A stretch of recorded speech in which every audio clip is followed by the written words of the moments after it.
Good morning, everyone. Welcome to week 4 and happy Monday to everyone. And for those of you who celebrate Easter, we hope you have had a good holiday weekend. We are going to get started. I noticed that some of you are struggling to get in my WSU. I think there is a lot of traffic there. I agree. This is a week where registration happens, pre-registration, I guess it is.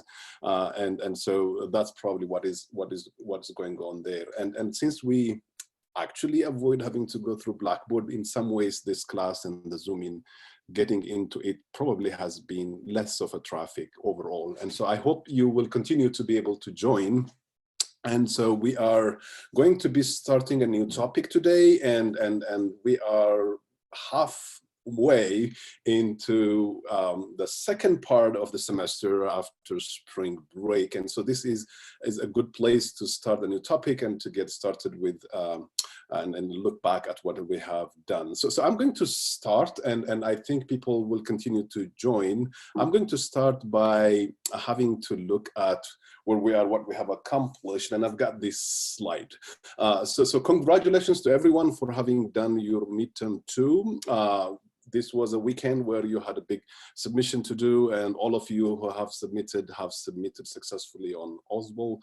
I'm able at least to see the files are there. And so we have now, if we look back at what we have accomplished, knocked down quite a few things. So we've got 6 of our 8 homeworks done and 2 of the midterms done. And so we are left with the finals, and then we've got 2 homeworks left. And what you see here in this picture is what we have accomplished and what is remaining and what times they will be done. And so this week is week 4, and we will have our 7th homework out.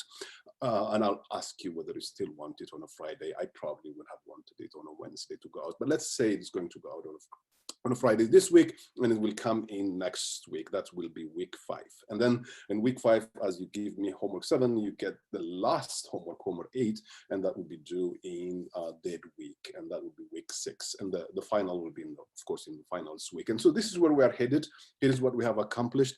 I thought bowling would be a good way to show this, and this is my attempt to showing you how this has unfolded so far. So I'm going to use this time to just use this as an excuse to get our warm-up question a little delayed today. So now you see here bowling, and I'm not sure how many of you are bowlers, but I want to know what your favorite sport to play is. And we'll get started with the topic we have for today, and it is a new topic that will equip us with more things to under our belt to get to get working with around theory of computation. But let's, because we have this slide up, let me hear from you what your favorite, so that's warm-up question number 1 for the day.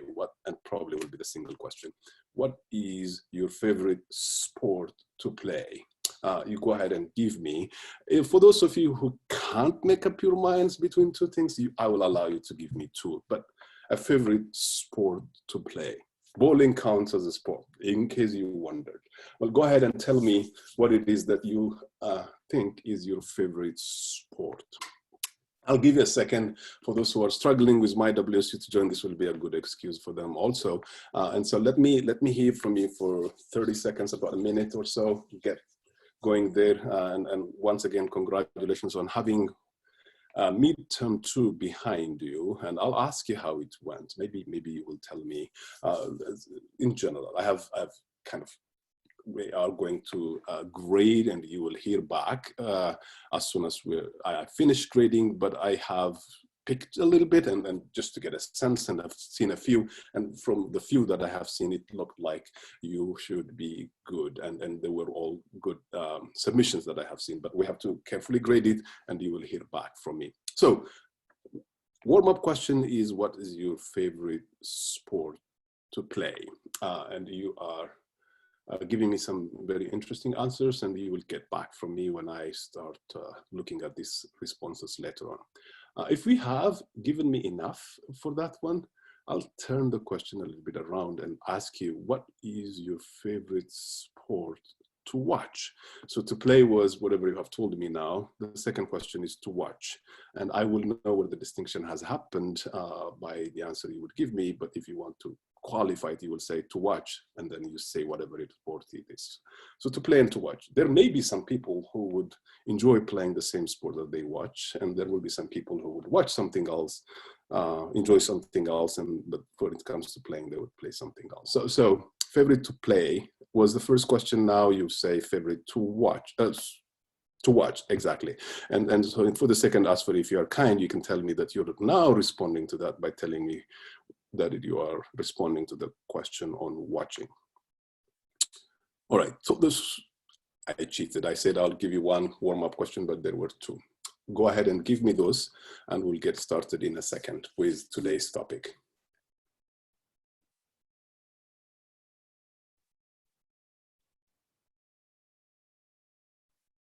All right, keep answering those, and they should come in, and then we are having more people to join as we start. Let me get going, and I'm going to start with what we've done so far and what we'll be doing today. So in the last few lectures, if you've seen what we did, especially after spring break, we spent quite some time talking about Turing machines in general. And we made the case that this is our model for a general purpose computer. And then we made a series of, founding matters around it that would establish that this is in fact powerful enough to be considered to do what a general purpose computer would do. If you look at what we did in chapter 4 of the book, the last 3-4 lectures, we first looked at problems that are solvable on a Turing machine. We discovered that there are some problems that are not solvable, but there were some problems that are solvable on a Turing machine. So we have given a precise definition for when to say a problem is algorithmically solvable. And so we looked a list, quite a bit of a list, and we went through formally giving evidence for the fact that these are solvable by exhibiting a Turing machine that we decided. If you look at the last 2-3 lectures we had, they were on unsolvable problems. And we first of all said what it is and looked at Hilbert's tens problem and introduced the technique for swing. But there was one problem on which we spent almost 2 lectures and formally showed that it is unsolvable. And that was the acceptance problem on a Turing machine. And we called that problem ATM. So we solved only one, and that is where we kind of were in the last few lectures.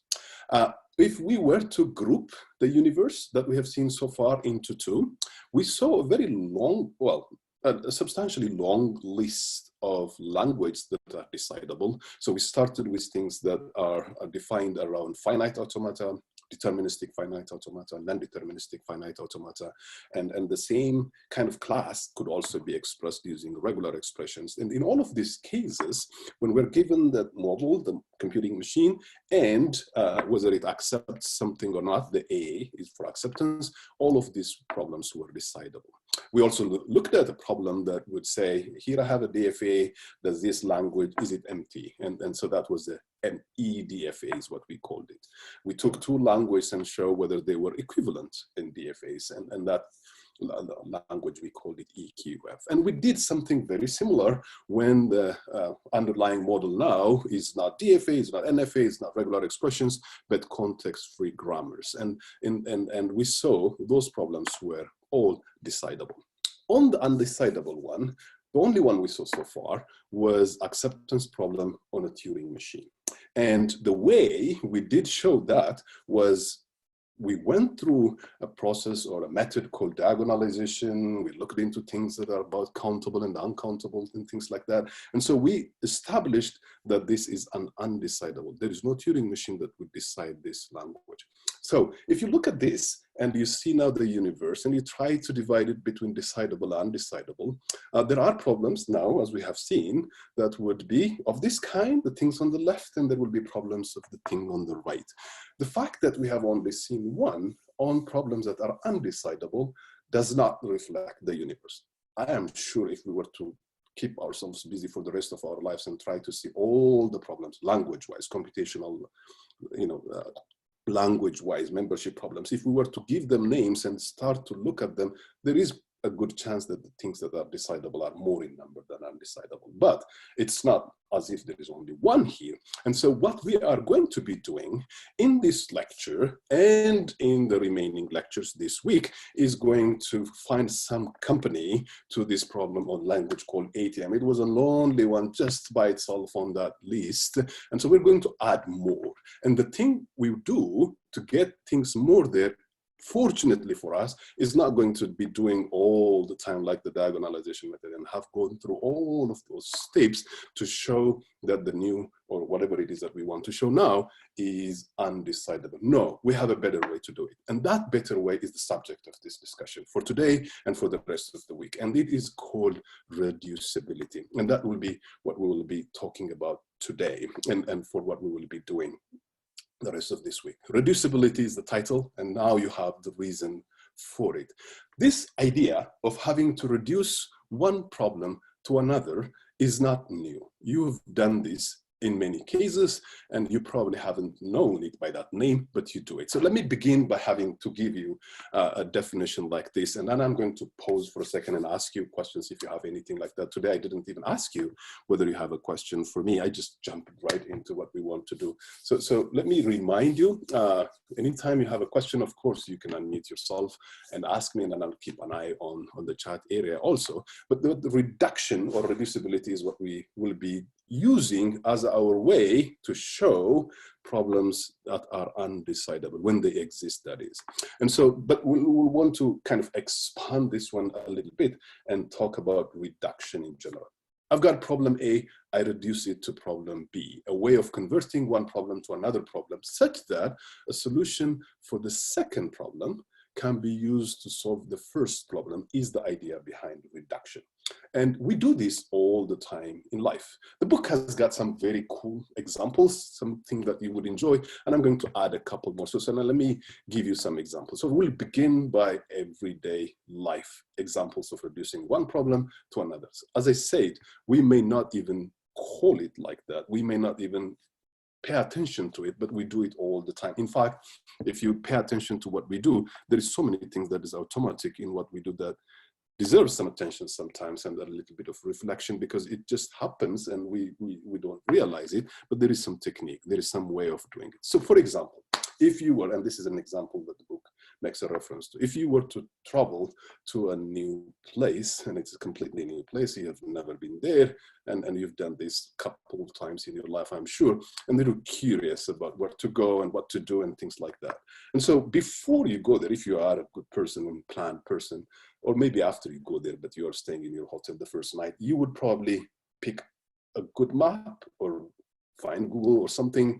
And so you've got a problem now that would make you look at the map and try to figure out where to go, how to navigate, how best to use your time, and so on. And so that question of traveling, exploration, that problem now has been reduced to a problem gazing at a map and trying to figure out how things will be done.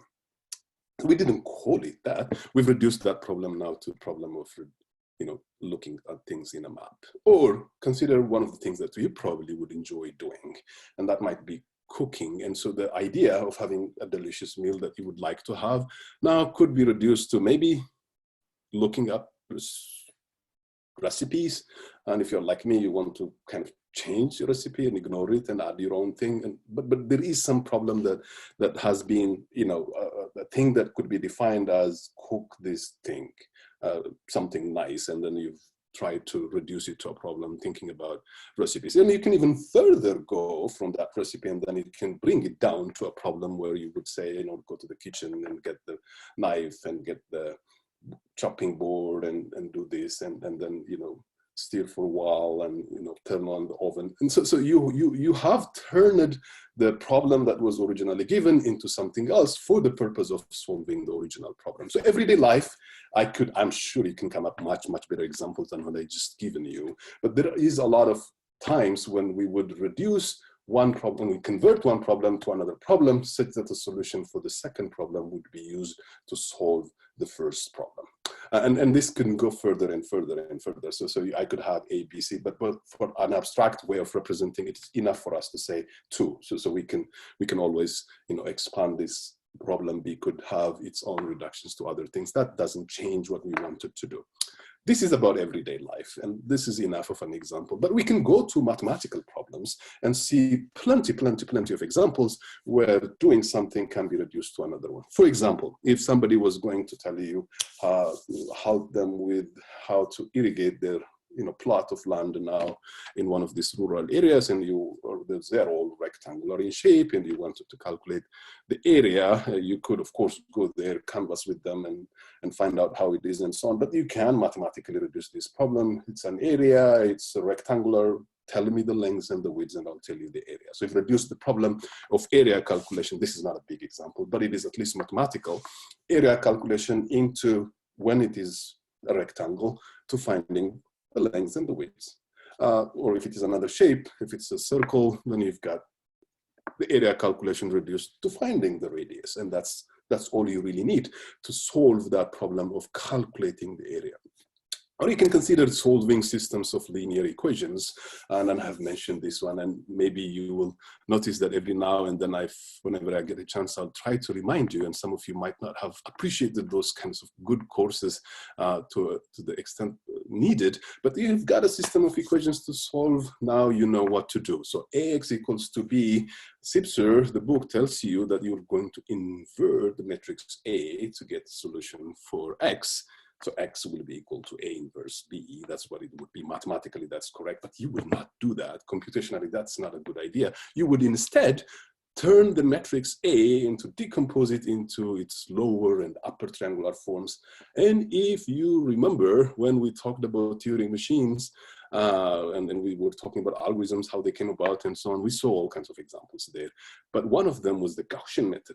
Hundreds and hundreds of years old method. That is what you would do. So you've reduced the problem of solving a system of linear equations into factoring a matrix into L and U, or inverting the matrix. Mathematically, they are equivalent and they are doing the same thing. But computationally, I warn you, you don't want to do that. But this is what you would do mathematically. Our subject is the third one. We are now going to use this reduction to do things around decidability. And the very same idea of having to reduce one problem to another for having to classify problems is also used not just for decidability, but for complexity. This book has got these three parts. I've told you many times, since our course is largely focused on the first two parts, and happily, we are about to finish this second part about computability. We are in chapter 5 now. And so by the end of this week, we'll kind of make our way through it. But there is a third part that is a huge chunk in the course that's about complexity. We'll just have a bit of it in the last week, just an introduction. But there too, there is a way to talk about one problem being reduced to another one to show that one of these problems was intractable, it was difficult, and I show this other one is also like that, to classify it by having to reduce. So for our purposes, we are going to be using now reduction, reducibility to show that a problem is decidable, to classify it as indecidable or undecidable. This picture, you need to have it, and I wanted to plant it in your head so that you would remember it and you can tell your friends, and it will become so very natural to you. You will be surprised, some people sometimes get it confused. So your goal is now to show reducibility, to use reducibility to show that the problem, in our case, for the rest of the discussion here, actually is to show that a problem is undecidable. So we have established, and I'll tell you the place where people make mistakes. We have established that this idea of having to reduction, is about having to convert problem A to problem B so that the solution for problem B could be used to solve a problem for solution, to find a solution for problem A. That is what reduction is. That's what the cooking was. That was what the traveling was. That was what the linear system of equations were. We were solving this piece to get the solution to the original one, and therefore we reduced. When B is decidable, so here is now, if A is reducible to B, and it doesn't necessarily mean you can always reduce one problem to another. By the way, that's the art, that's what we will be learning now, reduce one problem to another. But if it is, if A is reducible to B, and if B, the new one, is decidable, then I can go back and solve A. Then I know then A also is decidable. Why? Because I could use the solution that I found for B to go solve problem A. Therefore, If A is reducible to B, and if B is decidable, then A also is decidable. In the other case, if A is undecidable, then B is undecidable. And this second part is where we would need it most. But the first part is everyday wisdom. Computer scientists now, you know how to write code, you write program, and sometimes you find out there is something that you would need as a subroutine, something that could be used for a general purpose. And so you do that and then use it to solve your original problem. You do this all the time. You don't even think about it. Sometimes you call it a good software engineering practice. Maybe you have an algorithm now, a piece of code that probably would benefit by having to chop it down into, reasonable things, and you've got functions or subroutines, whatever you want to call them, A, B, C. And so you glue them together to solve the original problem. So you've got this idea when you reduce problem A to reduce B, when B is decidable, the new one, to use it to solve A. This is a usual practice and you automatically do it, and it was always there. The second one is the one where I'm wanting to tell you now a little carefully. You now have a different use of this same idea for having to show an impossibility result in a way. So if A was undecidable, then I reduce it to problem B, and the reduction has happened. So if A is reducible to B and A is undecidable, then I can conclude that B is undecidable. So now I have a new way to show a result. What I have done is, if I knew, and I know now there is one problem, at least I learned in this class, it's called ATM, it's undecidable. So if somebody comes and asks me a new problem, whether it's undecidable, I'll tell them, oh, let me see. If I can convert that ATM into your new problem, if I can successfully do that, because I know A is undecidable, then I can conclude that B is undecidable. And why is that? Because the first statement shows you that problem A cannot be any harder than problem B. If I can solve problem B, if it is decidable, if B is decidable, then A is also decidable. So that same argument tells me that A cannot be any harder than problem B. So if I know A is undecidable, then B also has to be undecidable. Otherwise, if B was decidable, then I could use the solution for B to go back, solve A, which would be a contradiction because I know A is undecidable. So therefore, this is now going to be our way of showing something is undecidable. Cantor, when he had to do this uncountable stuff and so on, he did diagonalization method. ATM, because we didn't know anything else, we had to do the hard way. We had to labor ourselves and get using the diagonalization method to show that undecidable. Now that we've got at least one problem, we're going to be acting like lawyers. We're going to invoke this thing. Okay, now I have this theorem, this stated in the law, in chapter this, article this, and therefore I'm going to apply to this case, and therefore this case is like this, guilty or something, you argue for it. It's much like that. So we're going to now take the problem and reduce it to the new problem. The place where I want you to be careful is where people misunderstand how the reduction would go. If you wanted to show a problem is undecidable, you start with a problem that is known to be undecidable and you reduce it to your problem. When you have done that successfully, then you can argue that the new problem is undecidable. That is what we will be doing, and we'll see a number of examples.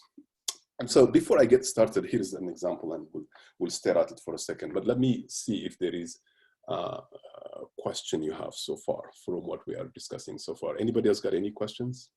Just so I know that you're following me. No questions is fine. It's difficult to tell me when there are no questions, but I'll just interpret silence to mean no questions. All right. Okay, so make sure to always unmute yourself and ask. Okay, so now we are going to be doing, now we know what we are after, we know the right way, the right direction to reduce problems, and we know how we are going to, generally speaking, apply reducibility to show undecidable problems. That's what we are up to.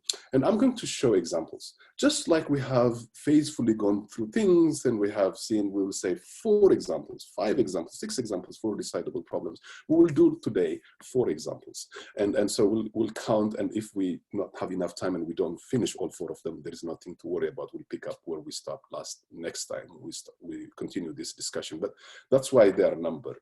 And so we'll see the first problem. And the first problem is the most famous problem. It's called halting problem. Some of you might have encountered it. Somebody might have told you, or you might have encountered it when you read something.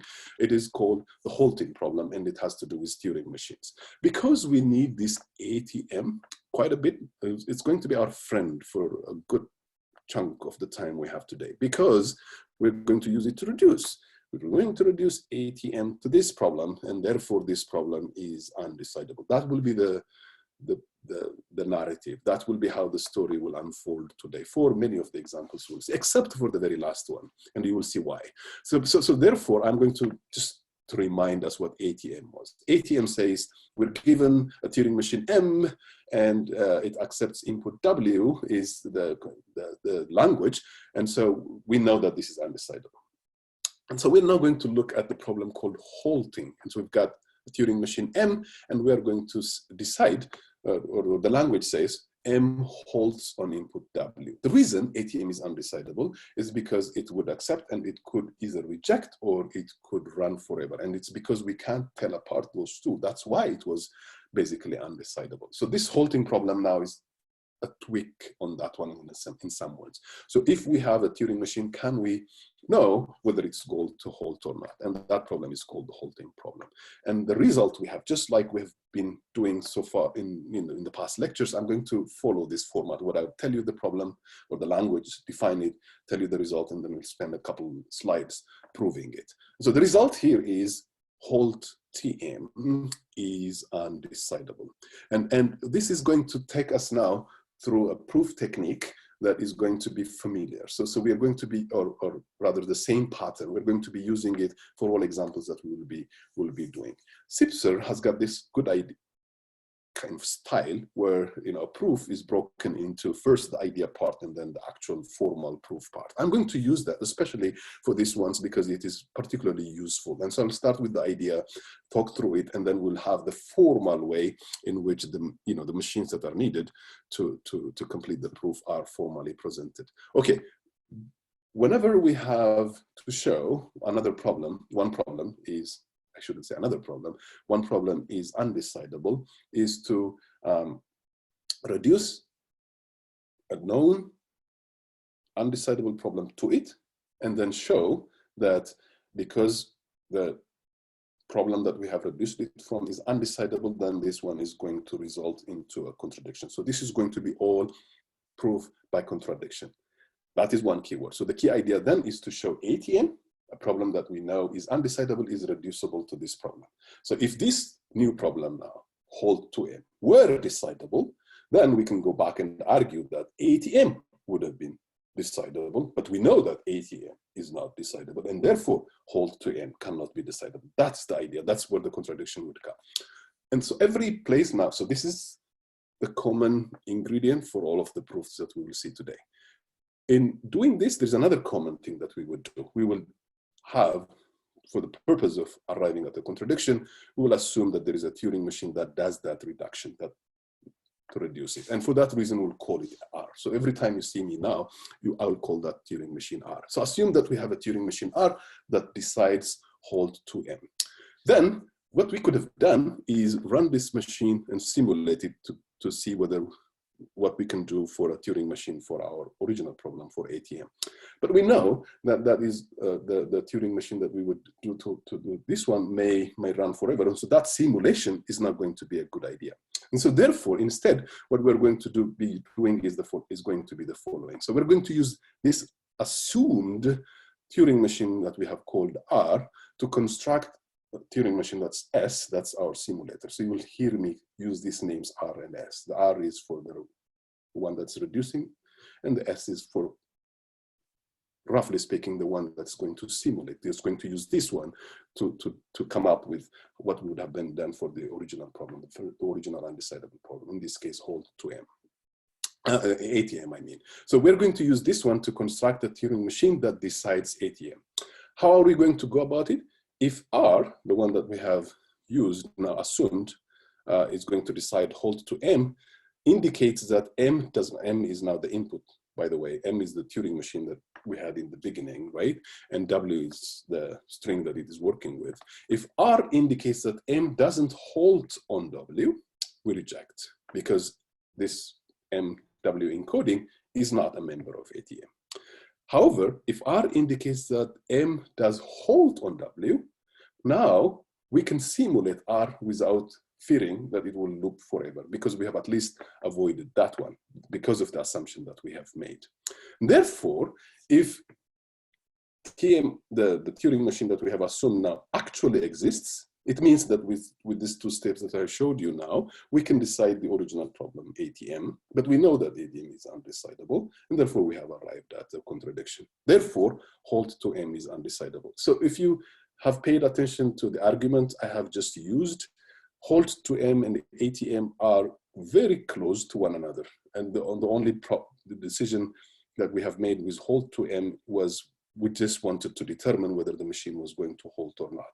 But that's essentially what the idea was, for ATM to be undecidable in the first place. And therefore, if this were decidable, we would have arrived at ATM being a decidable one, and therefore that cannot happen. That's what this proof idea is. So now that I have managed to get this one onto one slide, let me show you how the formal proof would be written. This is going to be very much like a duplicate of what I just said in the previous slide, except that it is formally stated. But I want you to know how it's formally stated, partly because you would be doing this in your homeworks, but also because this is the way you would present it if you were to be asked somewhere else too, not just in your homeworks.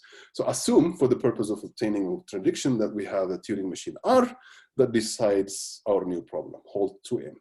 We're going to construct a Turing machine S to decide ATM, with S having this operating in this fashion. So now is the description of S, the high-level description of S, as we like to call it, on the input, the machine M, and the string W, the encoding of that one together. And it's an encoding of the Turing machine and the string. And so we run the Turing machine R that we assumed on this input. If R rejects, we reject. R is the one that's going to decide the new problem, right? The Halt2M. If R accepts, we simulate. Now, if R accepts, now we know the simulation is not going to run forever. And so we simulate M on W until it halts. If M has accepted, we accept. If M has rejected, we reject. If we were to be successful with this, then we have just shown that ATM is decidable. But we know ATM is not decidable, and therefore we have completed the proof by contradiction. So as I said, this is just a restatement of what I showed in the previous slide, except that I have the green box showing us the formal way to state what the Turing machine S would be in the presence of the assumption that there is this Turing machine R that would decide Halt2M. Therefore, we added one company. So keep counting. ATM is not alone anymore. Halt2M is added to it. So let's come to example number 2. And this time we're going to work with the kind of guys we called EEE in the decidable world. And those were when the language is empty. The E there is for empty. So we have ETM, the language that says M is a Turing machine and the language of the machine is empty set. And the result is another company for ATM, and this one is also undecidable. The proof, very similar idea to what we did before. We are going to assume that ETM, our now subject, our what we are going to investigate, is it decidable or not? We are going to assume that it is decidable and then show that ATM is decidable by contradiction. That means we are going to reduce ATM to this problem, and that's where the thing will happen. a contradiction will happen. And that reduction, that reducing, the Turing machine will call it R, just like we did before. Let R be the Turing machine that decides ETM, and we're going to use R to construct a Turing machine S that decides ATM, only to arrive at a contradiction.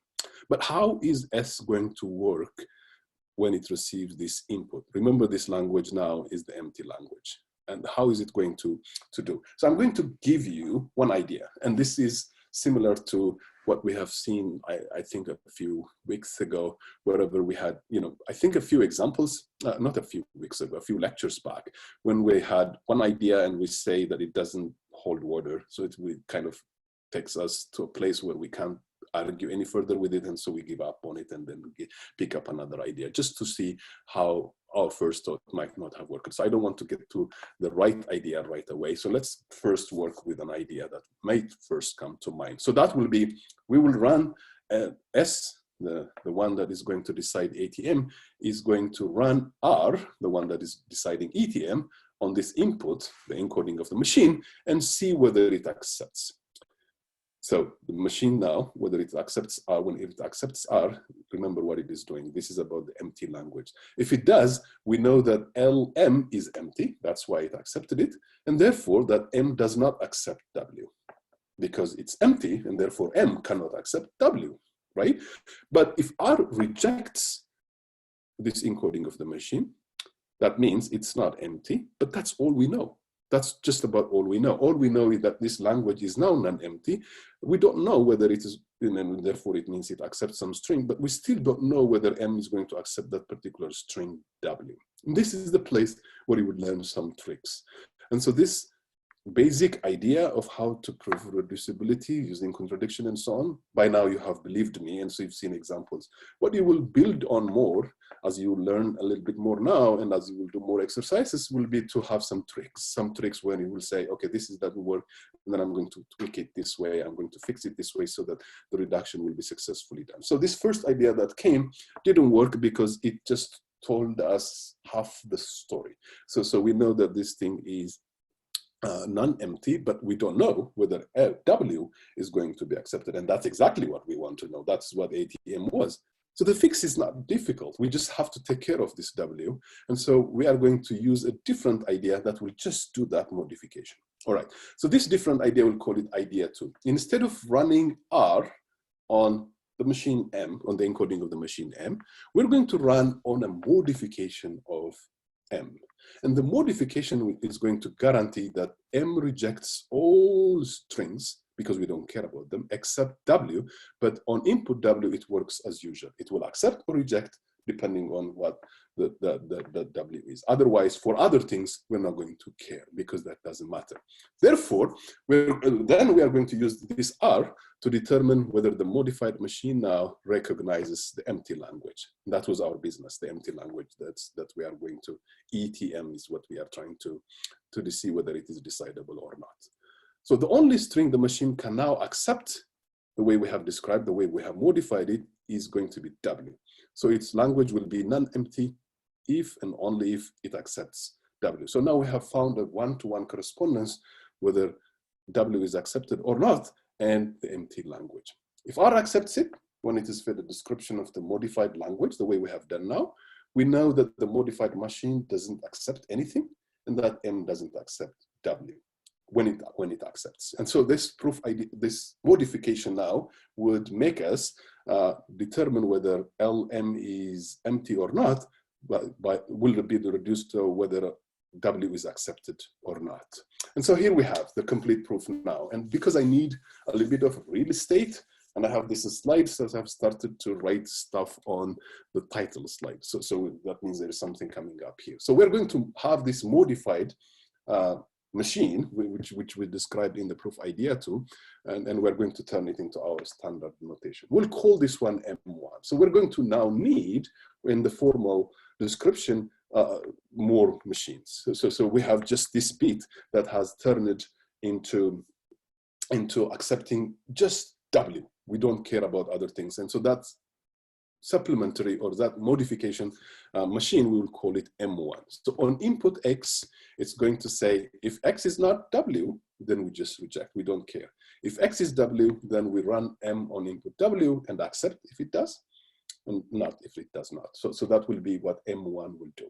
So now we have this machine, M1, has been given an extra task, is to reject everything else. That means now it has to compare on input X whether it is the same thing as is equal to W or not. And this machine now has got W as part of its description, and so it conducts whether this X is equal to W in the obvious way. By that I mean we will go character by character and compare X and W and determine whether one is true or not. So now we have taken care of one piece, the one that would help us with the modification. The rest will be now to use this and describe the Turing machine R that decides ETM, and this to construct the Turing machine S that decides ATM.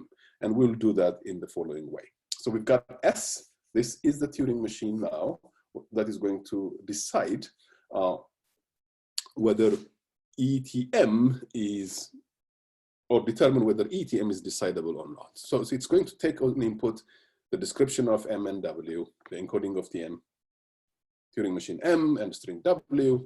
It's going to use the description of M and W to construct our newly found machine M1, which we just described. And then we're going to run R on input M1.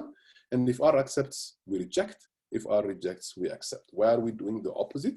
Because if it accepts, that means the set is non-empty, and therefore we reject, because ours is about emptiness. And if it rejects, that means it is empty, and therefore we would accept. Now, if we do this successfully, then it means if R were a decider like this, then S would be a decider for ATM. But we know that ATM cannot exist, because a decider for ATM cannot exist because we have established that ATM is undecidable, and therefore ETM must be undecidable. So what we have seen in this second example now, the first one was easy to find the reduction, and there was not any new thing that we needed.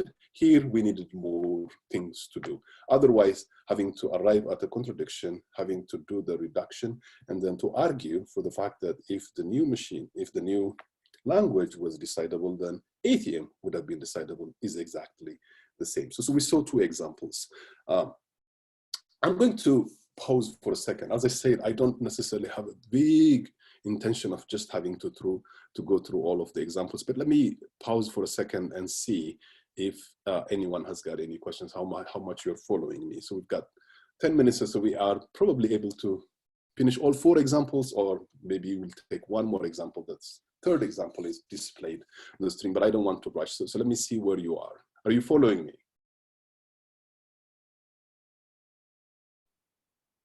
Okay, so how should I interpret silence? Okay, thanks. Mostly, I guess. Okay. All right. So this is good. So let me. You will get. I think a good way to make through this one will be to see more examples. So it doesn't necessarily help to go back through the 2 examples we have seen so far, but it's not a bad idea to just run mentally, and it will give you a break also to think about what has happened so far. What are we doing? We are in the business of showing things are undecidable. For ATM, we worked the hard way. We did diagonalization and showed it. Good. Now we're going to use that one to show if when something new comes is undecidable or not. What do? We take ATM and reduce it to the thing that we are considering.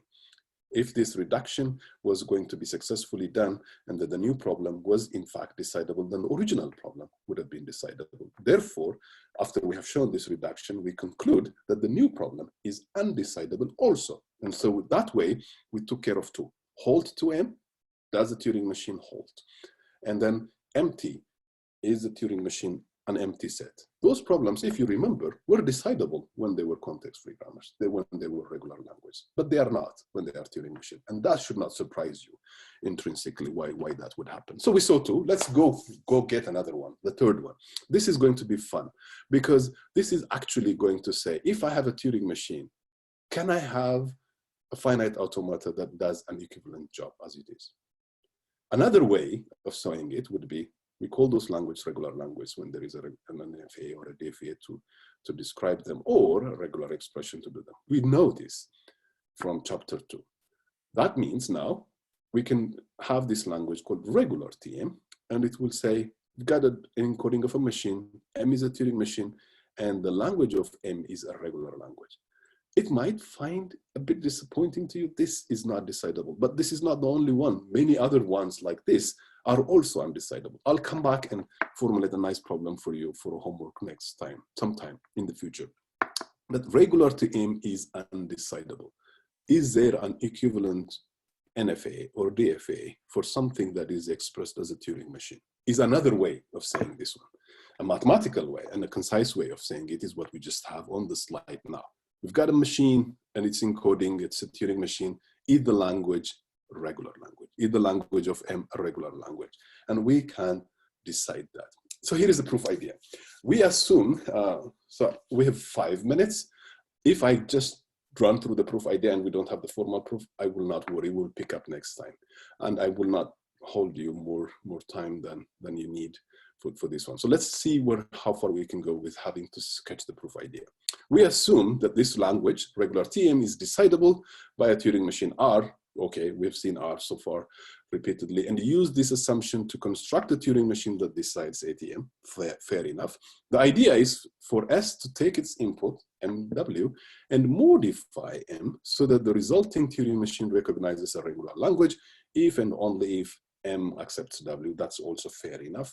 And we will now call this modified language M2. So it will accept if and only if the resulting language is a regular language. So M accepts W if and only if the TM recognizes a regular language. And so we'll call this modified language now M2. And so we are going to now have a design task to do about M2 to recognize the non-regular language. And so we are going to be doing this because we know there is at least one language that we know is not regular, and we're going to use it to design M2. And so the non-regular language we'll use for this construction is 0 to the n and 1 to the n. We remember this one. This was not regular.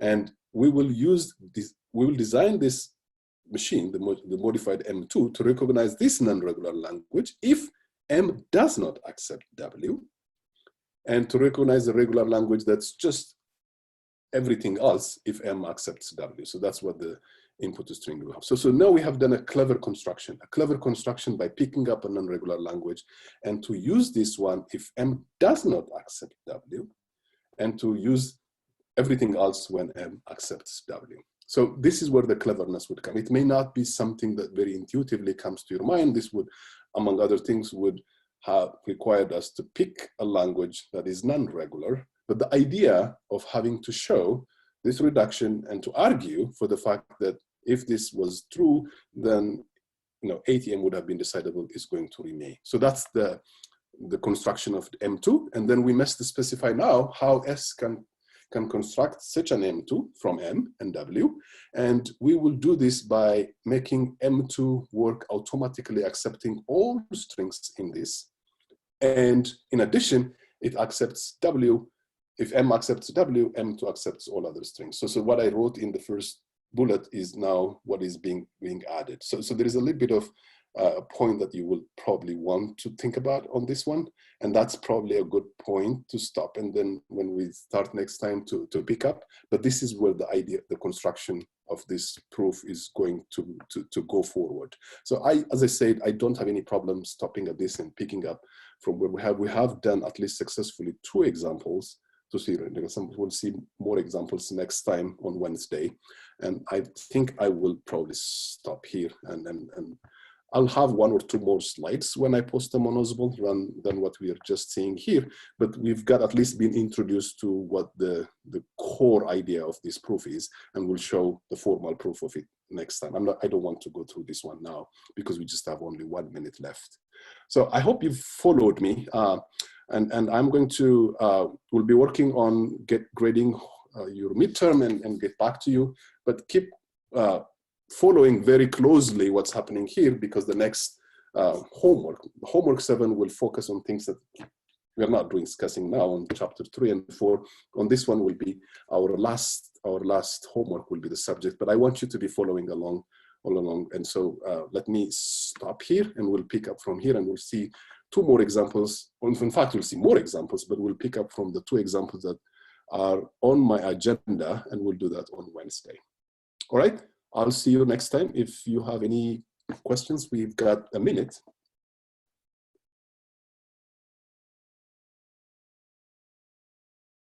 All right, then I think this is a good place to stop and have a good rest of your day, and I'll see you on Wednesday.